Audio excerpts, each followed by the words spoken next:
1 Corintios capítulo 16, los primeros 4 versículos. Y esto es, hermanos, la palabra inherente infalable de nuestro Dios, inspirado, soplado de la boca de Dios. Dice: en cuanto a la ofrenda para los santos, hacer vosotros también de la manera que ordené a las iglesias de Galacia. Cada primer día de la semana, cada uno de vosotros ponga aparte algo, según haya prosperado, guardándolo, para que cuando yo llegue, no se recogen entonces ofrendas. Y cuando haya llegado a quienes hubiereis designado por carta, a esos enviaré para que llevan vuestros donativos a Jerusalén. Y si fuere propio que yo también vaya, irán conmigo. Oremos. Padre, gracias te damos, Señor, por tu palabra. Nos ha enseñado tanto esta carta tan interesante y tan lleno de verdad. Pedimos en este momento, Señor, que nos ayudas a entender este último capítulo de esta carta. Muy práctico, Señor, instrucciones y saludos, y hablando de sus colaboradores en la obra, Señor, y planes para el futuro. Eso es, si tú lo permites, como dice el apóstol Pablo. Pedimos ahora, Señor, tu guianza por tu Espíritu Santo, en nombre de Cristo Jesús. Amén. Una de las maneras que el mundo incrédulo ve la iglesia es por el lado del dinero. Y nosotros lo sabemos, que las iglesias solamente están detrás del dinero. Que las iglesias están para robar a la gente de su dinero por la emoción, por la manipulación, o como han escuchado, por el lavar su cerebro. Te están lavando el cerebro. Y también que los pastores están detrás del dinero de las ovejas, que no se preocupan por las ovejas, pero sus ojos están en lo que las ovejas tienen, en el dinero de las ovejas. Y siempre tratan mejor los que ven que tienen dinero y eso, porque quieren trasquilar, quieren quitar el dinero de las ovejas. Y desafortunadamente, la iglesia tiene esa reputación. Y por muchas iglesias y pastores, eso es una realidad. Eso es una realidad y es triste. Y por esa razón, aquí no hacemos énfasis en impulsar esa idea aquí, de siempre estar quejando de las necesidades de la iglesia y el hecho que ustedes no dan lo que deben. Esta iglesia es una iglesia muy generosa. A veces sí, los hermanos cuando están orando por la ofrenda dan una exhortación en cuanto al dar porque, y es bueno porque sí es algo importante en la vida cristiana y queremos que conozcan todo el consejo de Dios. Eso es importante. Pero del púlpito, en la exposición de la palabra, no hemos tomado un tiempo para dar una serie del dar, una serie de la ofrenda. Nosotros simplemente exponemos la palabra de Dios, libro por libro, versículo por versículo, y dejar que el Señor edifica su iglesia como Él quiere. Él dijo: yo edificaré mi iglesia. Nosotros estamos aquí porque estamos siendo usados por Él para edificar la iglesia que Él quiere edificar aquí. Pero en la exposición de todo el consejo de Dios va a haber un tiempo que llegamos a ese tema. El tema del dinero, el tema del dar. Y aquí es en 1 Corintios 16, es uno de esos tiempos. Y es interesante que viene en un tiempo donde tus líderes, lo que es el liderazgo de las iglesias, estamos trabajando en el presupuesto de esta iglesia para el año 2025. Precisamente martes tenemos una junta y estamos trabajando en eso. Y uno de los recursos que nosotros estamos usando es un libro escrito por un pastor que se llama Jamie Dunlap. Y dice que una congregación que está bien enseñado en este libro, una congregación que está bien enseñado en la palabra de Dios, va a ser una que da fielmente. Va a ser una que da fielmente. Y eso es lo que queremos, fidelidad al Señor. Y nos sugiere que se enfoque en una serie de sermones cada año, porque muchas iglesias cada año dan una serie del dar antes de presentar el presupuesto, exhortando que tienen que dar porque tenemos que llegar a ese presupuesto y todo eso. Este libro sugiere que no hagamos eso, porque con la secuencia que la palabra de Dios habla de finanzas, si nosotros estamos predicando expositivamente, siempre va a haber la oportunidad de hablar de ese tema en su contexto. En su contexto. Y eso es muy importante. De enseñar el porqué de dar. De enseñar cómo uno debe de dar. Y de enseñar cuánto, la cantidad, uno debe dar. Para ser fiel al Señor y fiel a su palabra. Ahora, ¿por qué dar? ¿Cómo dar? ¿Y cuánto dar para ser fiel al Señor y a su palabra? Porque nosotros somos, hermanos, administradores, mayordomos de las cosas financieras que Dios nos ha dado. Y la manera que nosotros manejamos nuestro dinero es una buena medida como estamos espiritualmente. Eso es una verdad, una verdad.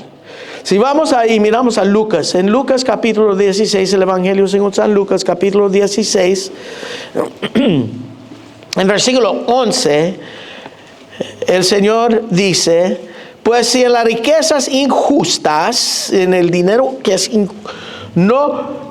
fuiste fieles, ¿quién os confiará lo verdadero? Y lo que dice el Señor aquí es que si no has sido fiel, ¿cómo manejas tu dinero? ¿Cómo te voy a confiar? ¿Cómo te voy a dar mis ovejas? ¿Cómo te voy a confiar las ovejas? Él dice, si te voy a dar las riquezas verdaderas, ¿cómo te los voy a dar si no puedes ser fiel con los dólares que te doy? Y luego dice en versículo 12, y si en lo ajeno no fuiste fieles, ¿quién os dará lo que es vuestro? Ningún siervo puede servir a dos señores, porque o aborrecerá al uno, amará al otro, o estimará al uno y menospreciará al otro. No podéis servir a Dios y a las riquezas. No podemos servir dos señores, Él está diciendo aquí. Y hay hombres, hermanos, que en el ministerio que han sido descalificados del ministerio, buenos predicadores, queridos hermanos, buenos líderes, fuera del ministerio. ¿Por qué? Por ser un desorden en la área financiera de su vida. Porque con eso son descalificados. El Señor dice, ¿cómo es que yo puedo confiarte mis ovejas si tú no puedes ser fiel con los dólares que yo te doy? Porque todo Él nos da. Porque cada dólar que Dios te da es una mayordomía que Dios te ha encomendado. Eso es tremendo.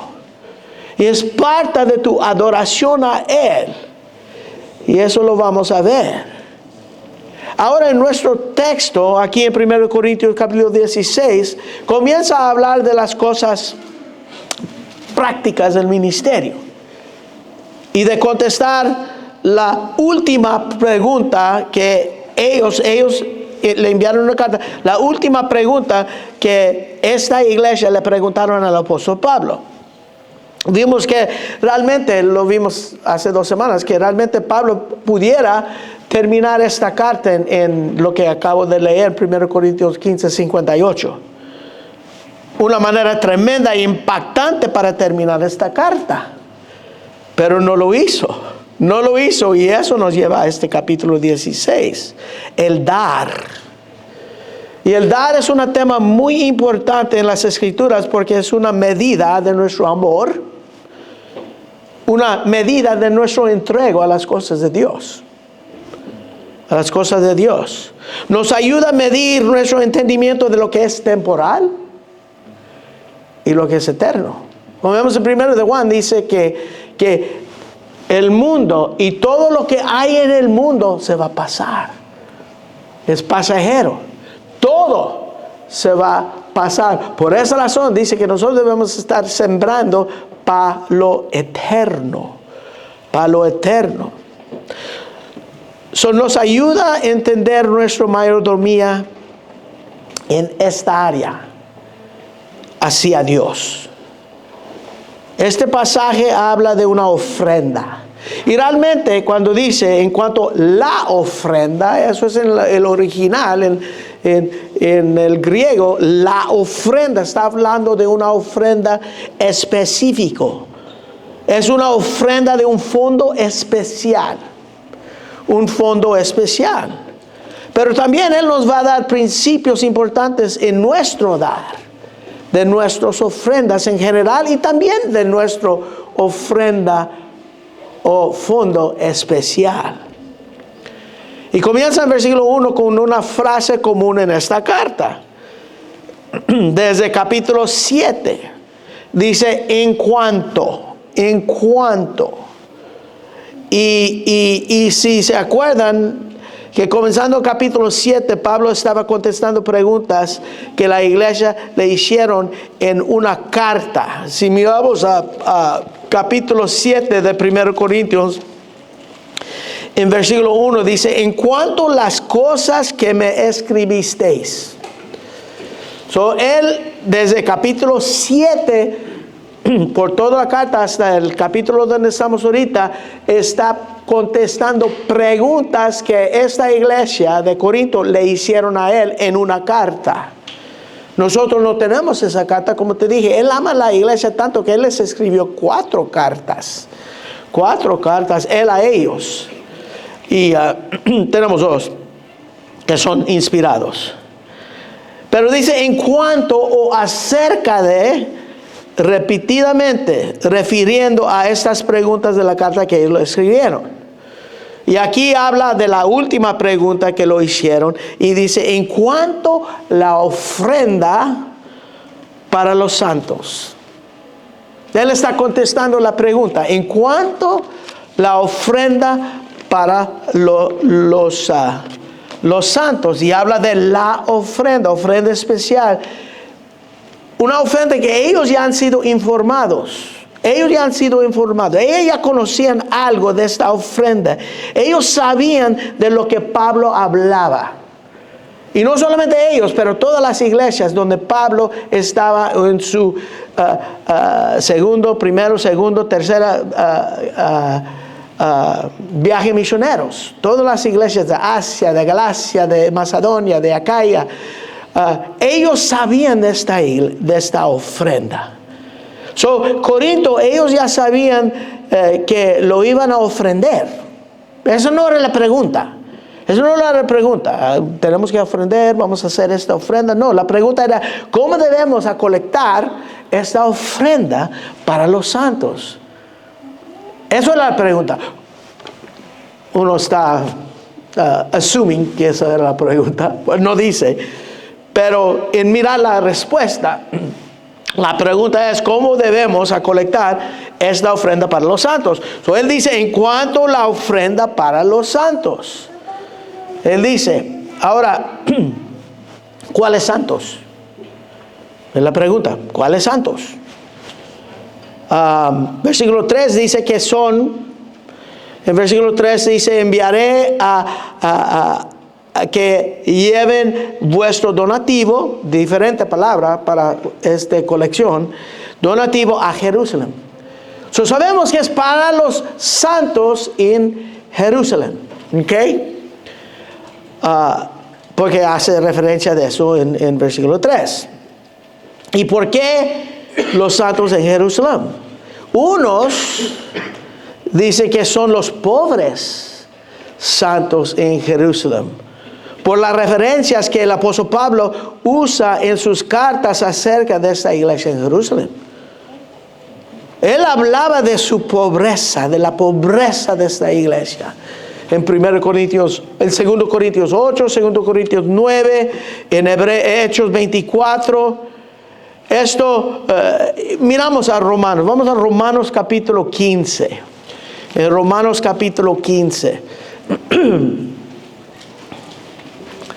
Aquí dice en versículos 26, porque Macedonia y Acaya. Macedonia es donde estaba la iglesia Filipos, Tesalónica, Berea, y luego Acaya es donde está esto, Corinto. Tuvieron a bien hacer una ofrenda para los pobres que hay entre los santos que están en Jerusalén. Está haciendo referencia a esta iglesia pobre en Jerusalén. Ahora la pregunta, pues, ¿cuáles santos? Ahora, otra pregunta es, ¿y por qué estaban en ese estado? ¿Por qué estaban en este estado de pobreza? Es una buena pregunta. Es que cuando nació la iglesia el día de Pentecostés, como dice en Hechos 2:41, los primeros convertidos eran 3,000. Se añadió 3,000 personas a la iglesia en su nacimiento. ¿Eran cuántos en el aposento alto? Esperando la promesa del Padre, que el Espíritu Santo. Estaban esperando 120 personas. Y luego viene la promesa del Padre, el Espíritu Santo los llena de su Espíritu, hablan en lenguas, quedan la gente atónitos, maravillados por lo que vieron en ese día. Pedro predica un tremendo mensaje que dice que esto fue determinado por el Padre antes que Cristo viniera a salvarnos de nuestro pecado. Todo eso, y luego los llama a un arrepentimiento, y 3,000 se añade a la iglesia en ese día. 3,000 se convierten. ¡Wow! En ese entonces era día de Pentecostés. Vienen de todos lugares. Es una fiesta requerido que los judíos vinieran. Y la iglesia, la ciudad de Jerusalén se llena como de 1,000,000 o 1,500,000 de personas. Unos dicen, por contar los sacrificios y todo, que eran más de 2,000,000 personas que vienen. Son personas, muchas personas, los que vivían ahí y los extranjeros. Nace la iglesia, nacieron de nuevo, dedican su vida a servir al Señor Jesucristo, y muchos de los extranjeros no regresan a casa. No regresan. Ellos quedaban en las casas de los otros creyentes. Y en Hechos capítulo 12 dice que se apoyaban uno al otro. Dice que tenían todas las cosas en común. En común. Y hasta capítulo 4 de Hechos dice que vendían sus propiedades. Cuando ya se estaba acabando los recursos, vendían sus propiedades para apoyarse unos a los otros. Y con el entrego a Cristo, ¿por qué? ¿Qué pasa? Hay persecución. Hay persecución. Todos los que se convirtieron a Cristo lo estaban corriendo de sus trabajos.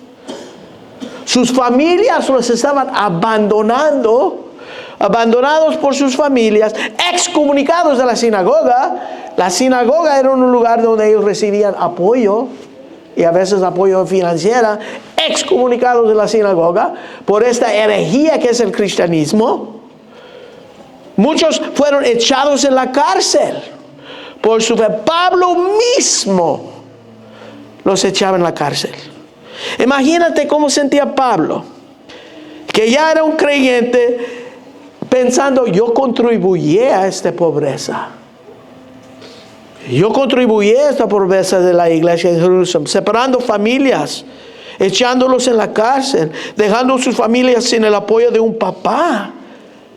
Así yo creo que Pablo entendía que su deuda al Señor en esta área. Porque él sí recibía cartas, él sí los echaba en la cárcel. Por eso yo creo, yo no soy digno de ser apóstol. ¿Por qué? Porque yo perseguía la iglesia. Y aparte de eso, eso era la pobreza allá en Jerusalén y la razón por la pobreza. Y Pablo sentía necesidad de ayudarles. Y aparte de eso, Pablo hizo una promesa. Pablo hizo una promesa. Mira Gálatas capítulo 2. En Gálatas capítulo 2, aquí es donde Pablo y Bernabé fueron dados su comisión en el ministerio por los líderes en Jerusalén. Los líderes que son Jacobo, Jacobo, Cefas, que es Pedro, y Juan. Jacobo, Cefas y Juan le dieron la diestra del compañerismo, como se dice. Y su comisión, que ellos iban a ir a los gentiles, Pablo y Bernabé, y ahí se iban a enfocar en la iglesia judaica. Aquí dice en Gálatas 2, versículo 7, antes por el contrario, como vieron que me había sido encomendado el evangelio de la incircuncisión, como a Pedro de la circuncisión. A mí me fue dado a los gentiles, Pedro a los judíos, pues que él actuó en Pedro, el que actuó en Pedro para el apostolado de la circuncisión, actuó también para mí con los gentiles. El que hizo Pablo apóstol, me hizo a mí apóstol. Y versículo 9 dice, y reconociendo la gracia que me había sido dado, Jacobo, Cefas y Juan, que eran considerados como las columnas. Él dice, estaban considerados como las columnas, yo no sé si los considero, pero eran columnas de la iglesia. Nos dieron a mí, Bernabé, la diestra de enseñar de compañerismo para que nosotros fuésemos a los gentiles y ellos en la circuncisión. Ok. Solamente nos pidieron, versículo 10, que nos acordásemos a los pobres. Solamente nos pidieron, Bernabé y yo, vamos a ir a los gentiles, vamos a ir, no dice a los pobres de Jerusalén, nomás dice considerar en todo tu ministerio, y eso es para la iglesia hoy en día, considerar a los pobres. Y aquí dice, y ellos, considerar a los pobres, lo cual también procuré con diligencia hacer. Entonces él hizo una promesa, considerar a los pobres. Pablo dice, y eso procuré diligencia hacer. La iglesia en Jerusalén era pobre. Y lo vemos en Hechos capítulo 2, en Hechos capítulo 4, en Hechos capítulo 6. Las viudas están dando para la distribución de las viudas. En capítulo 8, la persecución después de la muerte de Esteban. Y con el crecimiento de la iglesia hubo el crecimiento de persecución, crecimiento de necesidad en la iglesia. Y Pablo hizo una promesa. Y aparte de eso hubo un gran hambre en la tierra, que se añade a la necesidad de la iglesia. Si miramos el libro de los Hechos, en Hechos capítulo 11, versículo 27, dice, en aquellos días unos profetas descendieron de Jerusalén a Antioquía, y levantándose uno de ellos, llamado Agabo, daba de entender por el Espíritu que vendría un gran hambre en toda la tierra habitada, la cual sucedió en el tiempo de Claudio. Hubo un hambre también. Entonces los discípulos, cada uno conforme lo tenía, determinaron enviar socorro a los hermanos que habitaban en Judea. Lo cual en efecto hicieron, enviándolo a los ancianos por la mano de Bernabé y Saulo. La ofrenda para los santos, los pobres santos en Jerusalén. Eso es la ofrenda de lo que se dice aquí. Hubo esta necesidad y Pablo lo sabía. Pablo hizo una promesa. Y él la quería cumplir y duró más de un año, como un año y medio, acumulando, colectando esta ofrenda especial de lo que habla aquí. Nosotros estudiamos el libro de los Hechos, hicimos exposición por el libro de los Hechos y vimos esto en el libro de los Hechos y cómo colectaba. Y eso no es la primera vez que ellos oyen de esta ofrenda. Le preguntaron acerca de la ofrenda en cuanto a la ofrenda. Ellos no solamente eran ellos, pero las iglesias en Macedonia, que es Filipos, Tesalónica y Berea, las iglesias en Acaya, Corintio, en Galacia, que es Antioquía, es Iconio, Listra, Derbe, todas esas iglesias, y las de Asia, Éfeso y todas las iglesias que vemos en Apocalipsis, los 7 iglesias, ahí todos están en Asia. Todo, las iglesias sabían de esta ofrenda. Y todas estas iglesias, hermanos, eran mayormente gentiles. Gentiles. Eso era algo también que Pablo quería ver. Pablo quería ver unidad en la iglesia. Eso estaba en el corazón de Pablo siempre. Como vimos, su grande preocupación siempre era para las iglesias y para ver Cristo formado en ellos. Unidad, amor. Él quería ver eso en la iglesia. Y él sabía de esta separación entre el judío y gentil, aún siendo convertidos cristianos. Muchos realmente no confiaban en Pablo. Muchos lo tenían miedo todavía, porque él perseguía a la iglesia, los echaban a la cárcel. Tal vez unos guardaban rencor, porque ellos estaban en su estado de pobreza por causa de Pablo, que echó a sus familiares en la calle. Uno no sabe. Pero él tenía este grande, él se considera deudor y tenía este grande amor. Él quería demostrar a la iglesia de Jerusalén, la iglesia en Jerusalén, el amor de todas las iglesias de los gentiles, para ver si puede ver esa unidad. Y es interesante que hay muchas palabras que Pablo usa. La semana que entra lo vamos a ver. Para ofrenda. Para ofrenda. Muchas diferentes palabras que él usa para esta colección. Aquí hay 2 palabras, la misma palabra. La única vez que está en el Nuevo Testamento, ofrenda en versículo 1 y ofrenda en capítulo 3, pero en capítulo 2, perdón.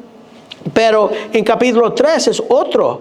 Donativo es otra palabra diferente. Y hay como yo creo 7 o 8 palabras que usan para este regalo. Una de ellas es koinonia. Y nosotros sabemos que esa palabra koinonia es la palabra para comunión. Comunión. Él lo usa en 1 Corintios 8:4, 2 Corintios 8:4, 2 Corintios 9:13 y también en Romanos 5:26, lo que acabamos de ver. Usa esta palabra koinonia. Koinonia. Koinonia quiere decir comunión. Está hablando de una participación en su ministerio. Participación en su ministerio. Otra vez vamos a Romanos capítulo 15. Vamos a leer desde el versículo 25. Mas voy ahora a Jerusalén para ministrar. Otra palabra de ofrenda. Ministrar a los santos. Porque en Macedonia, Acaya tuvieron bien hacer una koinonia para los pobres entre los santos que están en Jerusalén. Pues les parece bueno y son deudores a ellos, porque si los gentiles han sido hechos participantes de sus bienes espirituales, la salvación viene por los judíos, las iglesias al principio eran los judíos, deben también ellos ministrarles de los materiales. Interesante. Él dice aquí en versículo 1 de 1 Corintios 16, en cuanto a la ofrenda a los santos. Y luego dice, haced vosotros también en la manera que ordené a las iglesias de Galacia. Esa palabra hacer es un imperativo auristo. Es un mandamiento. Es un mandamiento hacer esto ahora con implicaciones. Es un imperativo con implicaciones del pasado. ¿Cómo fue hecho en el pasado por las iglesias en Galacia? Tenemos que entender. Gálatas no es una iglesia. Gálatas son como 4 diferentes iglesias, o las iglesias de esa región.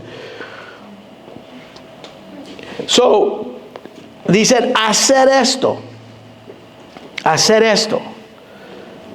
Ahora, como dije, este es una ofrenda especial. De un fondo especial que ellos tenían. Y vamos a hablar del fondo especial porque nosotros tenemos un fondo especial. Pero Pablo nos da en estos versículos principios básicos para el dar más allá de esta ofrenda especial. Más allá, son principios en cuanto a todo nuestro dar en general. De todo lo que uno da a la iglesia. Y el primer principio que vemos aquí en versículo 1 es ¿por qué damos? ¿Por qué damos? ¿Qué es el propósito? Y él dice en versículo 1, en cuanto a la ofrenda para los santos. Hermanos, eso es lo que tenemos que entender. ¿Por qué damos? Es para los santos. Y así lo que dice aquí en estudiar el Nuevo Testamento acerca de las ofrendas nos enseña lo mismo, que la ofrenda es principalmente para los santos. Ahora, ¿quién son los santos? Es la iglesia. Es la iglesia. Desde su nacimiento, en Hechos capítulo 2, vemos que las ofrendas, el dar, es para los santos, para la iglesia. Traían las ofrendas y los ponían a los pies de los apóstoles. Para la iglesia, para los santos. En Hechos 2, en Hechos 4, en Hechos 6, colativos para las viudas, la iglesia siempre estaba muy enfocado en cumpliendo las necesidades de la iglesia.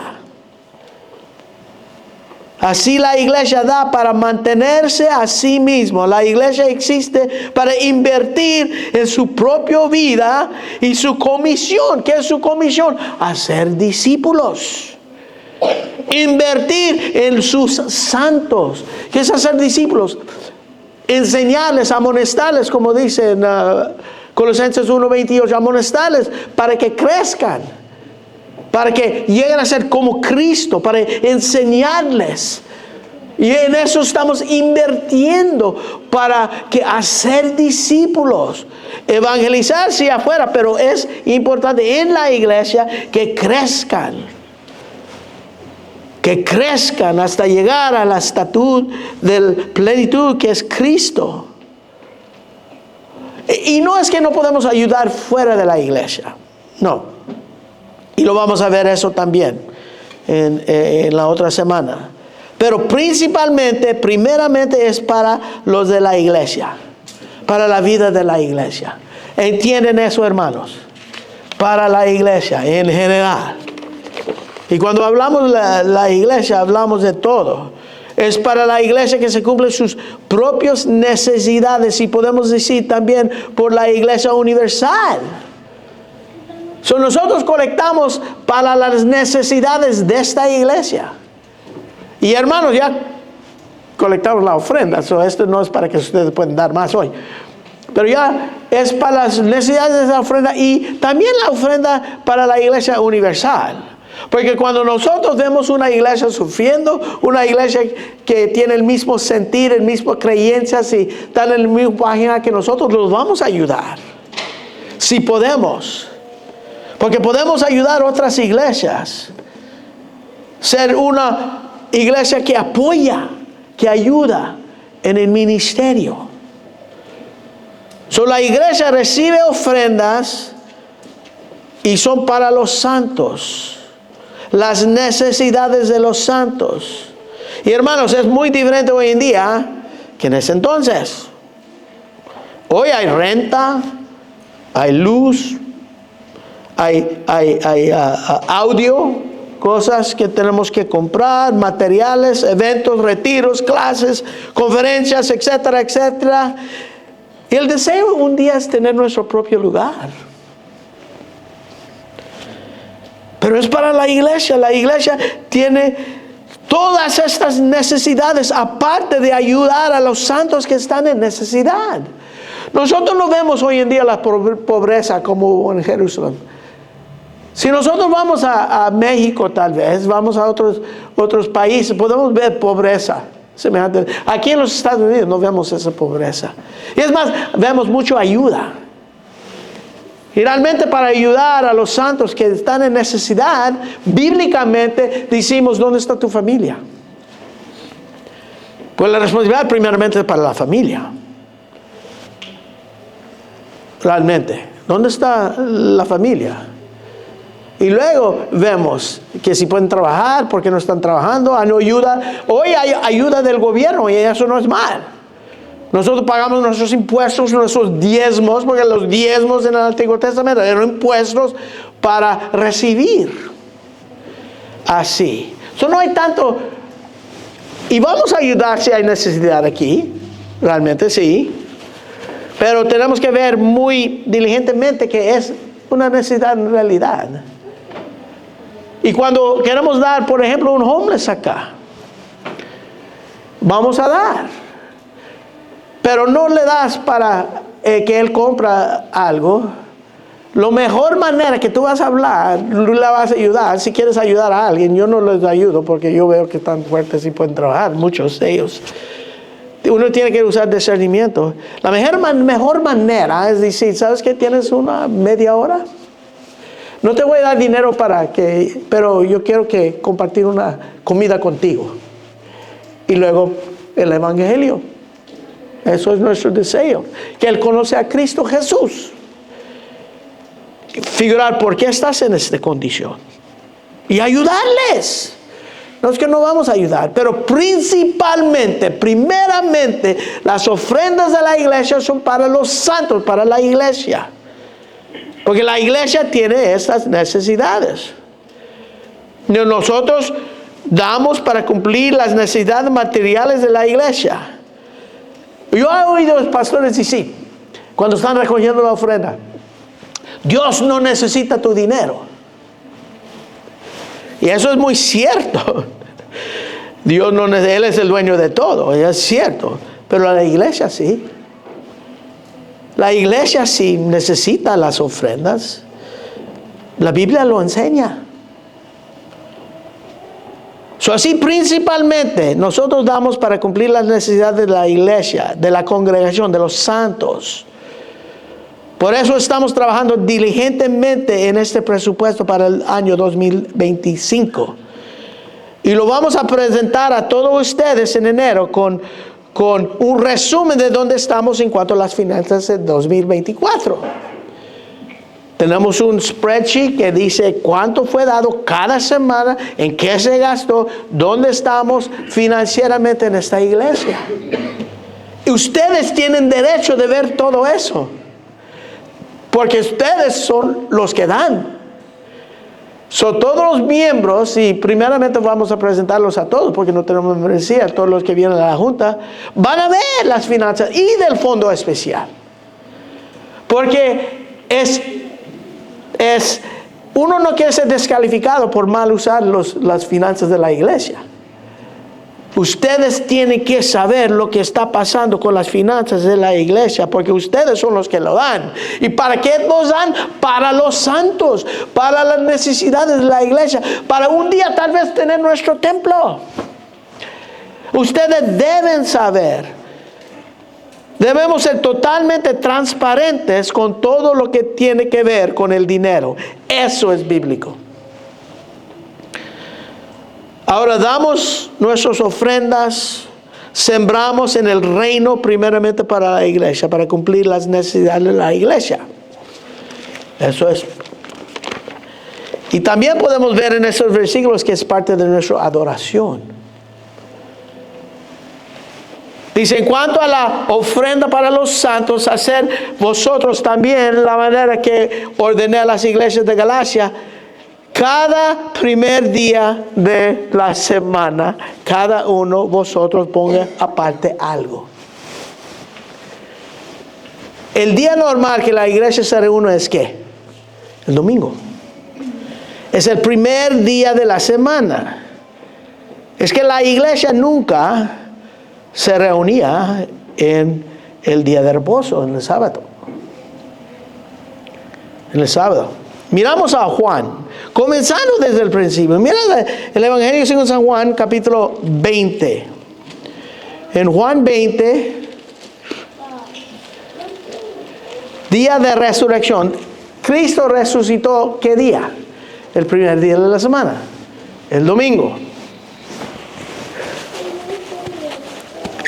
La primera reunión después de la resurrección, aquí dice, versículo 19, cuando llegó la noche, Juan 20, de aquel mismo día de la resurrección, el primero de la semana, el primero de la semana, estando las puertas cerradas en el lugar donde los discípulos estaban reunidos por medio de los judíos, vino Jesús puesto en medio y les dijo, pasa a vosotros.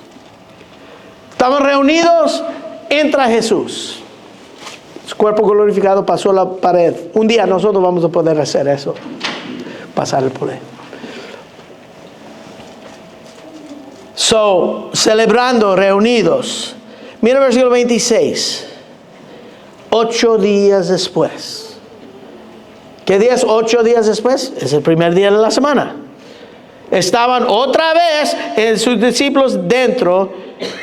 Él estaba con ellos y con Tomás. Llegó Jesús, estando las puertas se puso en medio y dijo, pasa a vosotros. Una semana después. Estaban reunidos. En Hechos capítulo 20, versículo 7, él iba regresando a Jerusalén, él pasa por Troas. En versículo 7 dice, el primer día de la semana, reunidos los discípulos para partir pan. Okay. Ellos estaban celebrando, teniendo un servicio. Pablo les enseñaba, habiendo de salir al siguiente día, y a largo se discursó hasta la medianoche. Tuvieron un evening service aquí, en Troas. Es que la iglesia se juntaba desde para celebración la resurrección. Desde la resurrección se juntaba el primer día de la semana, celebrando la resurrección del Señor Jesucristo. ¿En qué? Adoración. Eso es lo que dice aquí. El capítulo 16 de 1 Corintios, cada primer día de la semana. ¿Por qué? Y fíjate que aquí dice, de la ofrenda. Dice, cada primer día de la semana, cada uno de vosotros ponga algo aparte. No dice, una vez la semana. Una vez la semana. No, dice, el primer día de la semana, poner algo aparte. Wow. Y en Apocalipsis 1:10 lo llama el primer día de la semana, la día del Señor. Ahora, ¿por qué? ¿Por qué ofrendamos el primer día de la semana? Es porque eso es el día que venimos para adorar. Y como vimos, la manera que tú manejas tu dinero está directamente conectado con tu adoración. Cada dólar que Dios nos da es una mayordomía encomendado a nosotros por Dios a la iglesia sus santos. Y Dios quiere usar cada dólar que Él nos da como una mayordomía encomendado por Él con cada dólar. No solamente lo que damos, pero todo lo que Él nos da. Y uno dice, ¿por qué cada semana? A mí me pagan cada mes. No hay que ser legalista, pero porque Dios quiere que tú tratas con tu administración, con tu mayordomía frecuentemente, continuamente, momento por momento, día por día, semana por semana. Y cuando tú vienes para adorar a Dios, solamente lo puedes adorar, solamente puedes partir pan con su pueblo, tus hermanos, solamente puedes tener comunión espiritual con la iglesia cuando has tratado con la mayordomía y administración de tu dinero. Si no has tratado con eso, ¿cómo vas a venir a compartir con tus hermanos? Partir pan con ellos y todo eso. Si no participes en las riquezas injustas, aquí es parte de la adoración. El tanto parte con todo lo que hacemos aquí. Igual los cantos, la oración, la prédica. No solamente aquí tampoco, hermanos. Porque nuestra adoración al Señor no solamente es aquí. A Dios no solamente lo adoramos, es todos los días. Y así es la administración de tu dinero. En cuanto a tu adoración y gratitud hacia Dios, así lo adoras. Es una mayordomía, es una administración. Y como dije, no solamente lo que tú das, todo lo que tú tienes, Él te lo dio. Y Él quiere ver un hombre fiel en lo que Él te da. Vimos hoy dos propósitos de la iglesia, de la ofrenda. Uno es el apoyo de la iglesia y también vimos que es un acto espiritual de adoración. Cada semana. Y vamos a hablar más, mucho más de esto. Hay mucho más en estos versículos en las semanas que entran. Oremos. Padre, gracias te damos, Señor, por tu palabra y tu exhortación, Señor, en cuanto a esta ofrenda. En cuanto al corazón de Pablo, Señor, en todo lo que es el dar. Sabemos que Él dio de todo, de todo. Y Él dice que yo he aprendido a ser contento en cualquier situación, en abundancia y con escasez, porque todo puedo en Cristo, quien me fortalece. Y yo pido, Señor, que nosotros podemos tener ese corazón de Pablo, tanto preocuparnos por los pobres, así como preocuparnos por la iglesia de Cristo. Y ayúdanos a ser fiel con estas riquezas injustas, Señor, para cuando llegamos a tener realmente almas que tú nos has dado, que podemos ser fiel con ellos, enseñándoles y amándoles, Señor, como tú deseas de nosotros. Gracias te damos, Padre. Pedimos tu ayuda ahora, en el nombre de Cristo Jesús. Amén. Ponemos